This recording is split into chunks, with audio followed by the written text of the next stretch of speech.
revenons-en à Ouranos couché sur Gaïa.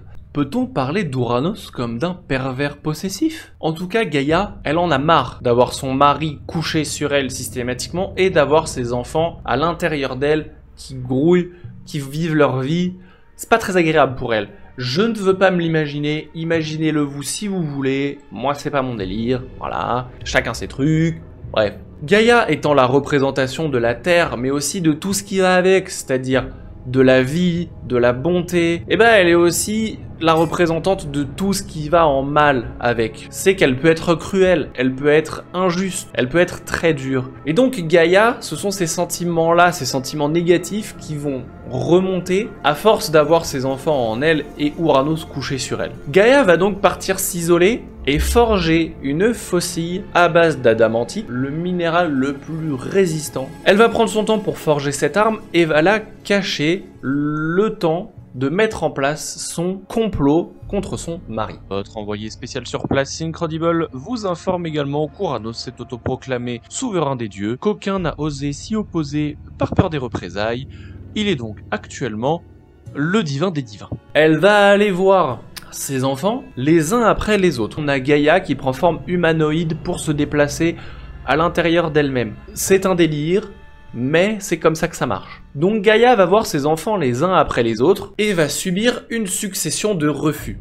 On va avoir des divinités à l'instar de Mnémosyne qui, de par son rôle de la mémoire, va lui affirmer qu'elle ne peut pas l'aider, qu'elle ne se sent pas prête à réaliser d'autres tâches que la tâche qui aujourd'hui lui est incombée. On a d'autres divinités prêtes à devenir jeunes parents qui tout simplement veulent se focaliser sur leur nouvelle tâche qui est celle d'être parents et d'élever leur enfant. D'autres ont tout simplement peur de leur père Ouranos et il se trouve que les antépénultièmes, donc les avant-avant-derniers, qu'elle décide d'aller voir, il s'agit de Japet et de Thémis. Thémis est actuellement enceinte et donc tous deux refusent d'aider Gaïa parce qu'ils ne conçoivent pas qu'une femme puisse comploter contre son mari. Gaïa, agacée par tous les refus qu'elle a pris de la part de ses enfants avant, va aller jusqu'à maudire les deux parents ainsi que toute leur descendance. Pas sympa la maman.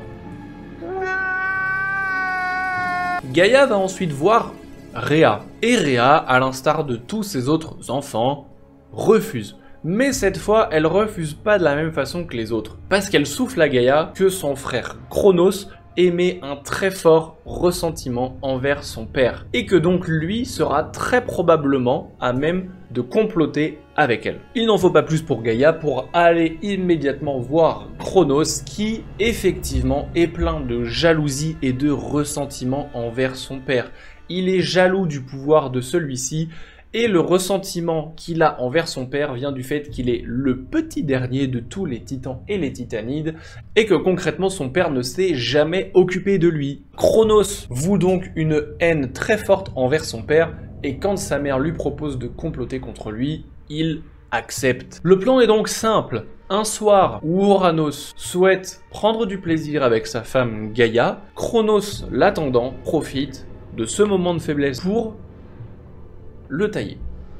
C'est pas précisé dans le complot de comment est-ce qu'il comptait le blesser ou le tuer, tout cela n'est pas précisé. Ce qui est sûr, c'est que le soir venu, Ouranos prend forme humanoïde, veut prendre son pied avec sa femme Gaïa ce soir-là, et que Cronos, sorti de nulle part, sort sa faucille et coupe les parties de son père. Voilà. C'est-à-dire que, effectivement, ils étaient pas contents contre lui, surtout Gaïa, Cronos il le détestait, et c'est d'ailleurs probablement ça qui fait qu'il a fait ce geste-là. Parce que c'est un geste très humiliant pour un dieu, et surtout pour celui qui gouverne les cieux, celui qui a le plus d'influence, a le plus de pouvoir. Ouranos se trouve donc sans appareil génital, que Cronos prend en main pour pouvoir l'agiter sous le nez de son père, hein. Il veut l'humilier, et ça marche plutôt bien. Ouranos hurle de douleur au moment où on lui coupe son appendice. Ce hurlement de douleur est retenu comme étant le son le plus puissant et le plus terrifiant qui n'ait jamais été entendu depuis la création. Et c'est probablement le cri le plus puissant qui résonnera à jamais dans tout l'univers.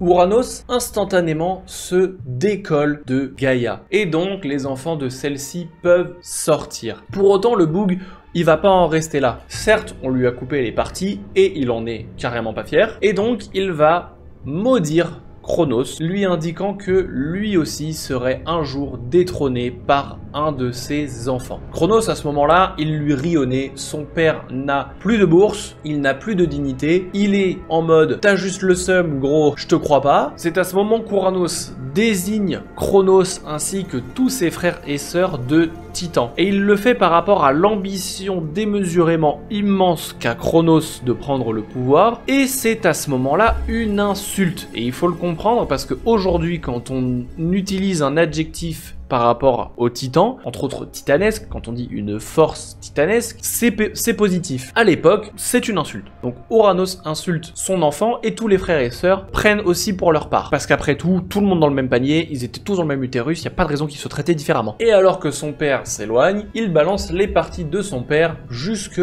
dans la mer. Il se trouve que le sang d'Ouranos, qui a coulé sur la terre qu'est Gaïa, Gaïa étant extrêmement fertile, ce sang tombé sur elle donne naissance à 3 nouvelles créatures. En premier, ce sont les Érini. Elles sont au nombre de 3. Nous avons Alecto, l'implacable, Mégère, la colère jalouse, et Tisiphone, la vengeance. Et le rôle de ces Érini, c'est de punir les crimes les plus odieux qui sont commis. Autant vous dire qu'elles n'ont pas une existence des plus joyeuses, et en gros, si vous avez commis un crime atroce, elles viennent et avec leur fouet métallique, elles vous déchirent vos chairs. Naissent ensuite les géants, qui en fait s'appellent géants non pas parce qu'ils ont une très grande taille, alors pour nous, êtres mortels, ils sont évidemment très grands, mais pour les divinités de l'époque, ils sont pas particulièrement grands. En réalité, ils sont presque un peu plus petits qu'eux, et on les appelle géants non pas parce qu'ils sont très grands, mais parce qu'étymologiquement, gigantesque fait rapport à la Gaïagène. Et donc en fait, c'est tout simplement pour dire qu'ils sont sortis de terre. Et enfin, sortent les Méliades, qui sont les nymphes d'une espèce de frêne qu'on appelle le frêne de Man. Donc là, pour le coup, une espèce plutôt sympathique. Voilà. Et ça ne s'arrête pas là, parce qu'effectivement, le membre mutilé d'Ouranos finit sa course dans la mer, et il se trouve que sa semence s'y répand, et dans le flot des vagues, cela crée ce qu'on appelle aujourd'hui l'écume. J'espère que vos prochaines vacances à la mer se passeront sans oublier ce petit détail de l'histoire mythologique, et que vous apprécierez vous baigner dans la semence d'Ouranos. C'est dégueulasse. Il faut savoir que de cette semence éparpillée dans la mer naît une nouvelle divinité, et vous connaissez probablement celle-ci, puisqu'il s'agit d'Aphrodite, déesse de la beauté et de l'amour. Et là, j'ai bel et bien dit déesse, bien qu'à l'époque, on ne lui donne pas du tout ce nom, puisqu'il n'existe pas encore. Tous les enfants de Gaïa sont maintenant sortis du ventre de celle-ci, et Cronos, qui vient donc d'écarter gentiment son père du pouvoir, décide de prendre sa place. Et personne ne va contester, soit par désintérêt total, soit par peur. Sauf qu'il se trouve que Cronos est un peu paranoïaque. Je suis dans ma paranoïa. Donc, ses frères les Cyclopes et les Hécatonchires, qui physiquement font un peu peur, il décide de tout simplement les renvoyer